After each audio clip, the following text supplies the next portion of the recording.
Moving into our new home should have been a fresh start, a clean slate. It was a charming house at the edge of town, with a lush garden and a picturesque view. Sarah and I were blissfully unaware of the graveyard hidden just beyond the tree line, forgotten by time and neglected by the town's history.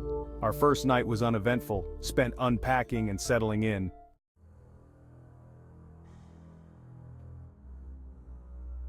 It wasn't until the second night that things began to feel off. It started with the dreams.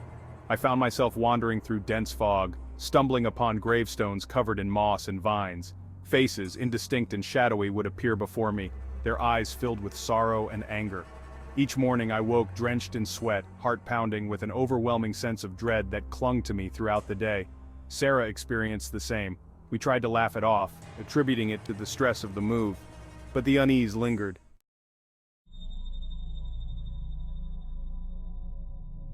Then came the apparitions.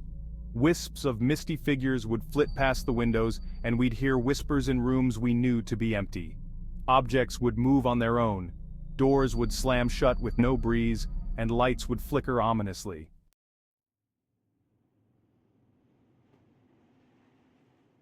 Determined to understand what was happening, we began to investigate the history of our new home. The town's records were sparse, but we eventually found an old map revealing that our house was built near a graveyard, long since abandoned and forgotten. The land had a dark past. It was once the site of a terrible massacre during a forgotten skirmish in the early 1800s. The souls of those who died, unrecognized and unmourned, had been left to rot in the overgrown cemetery. As we dug deeper, we uncovered stories of betrayal and injustice. The people buried there were not just casualties of war but victims of treachery and greed. It became clear that the spirits were restless, trapped in limbo, seeking justice that had long been denied.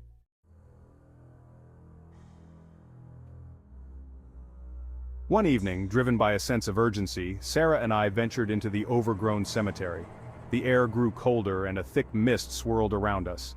We found ourselves standing before a particularly old and weathered tombstone, its inscription barely legible. As we traced the letters with our fingers, the ground beneath us began to tremble, and the whispers grew louder, more insistent.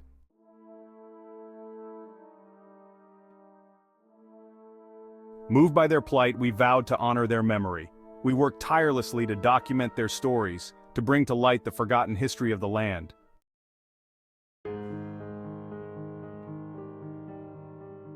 We reached out to the town, sharing our discoveries, and together we organized a memorial to acknowledge and honor the victims.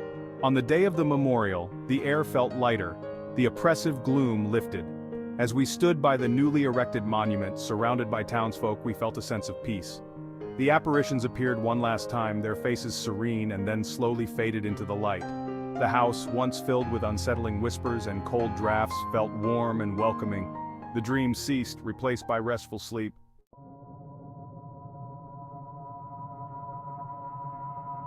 But just when we thought the haunting was over, something unexpected happened.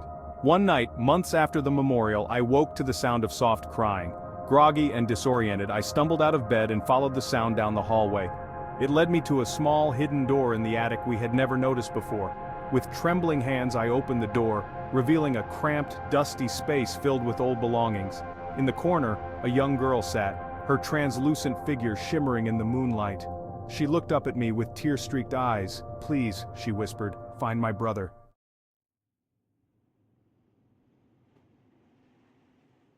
The next day, I shared the experience with Sarah.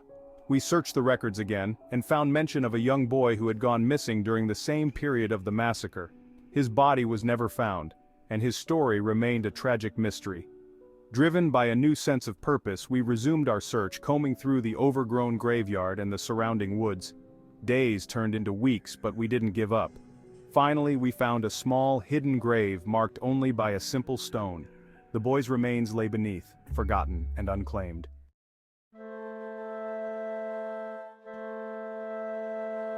We held another memorial, this time for the lost boy, ensuring his story was told and his spirit could finally rest. The girl appeared one last time, standing beside her brother's grave, a look of profound gratitude on her face. As the sibling spirits faded into the light, I realized the truth. The land had not been entirely appeased. It held layers of stories, each demanding recognition.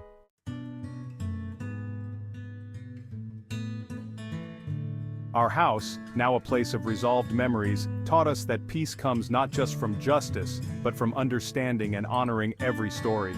In the end, our home became a testament to the resilience of memory and the power of acknowledgement. And while the apparitions no longer haunted us, the lessons they imparted remained, shaping our lives and our community in ways we could have never imagined.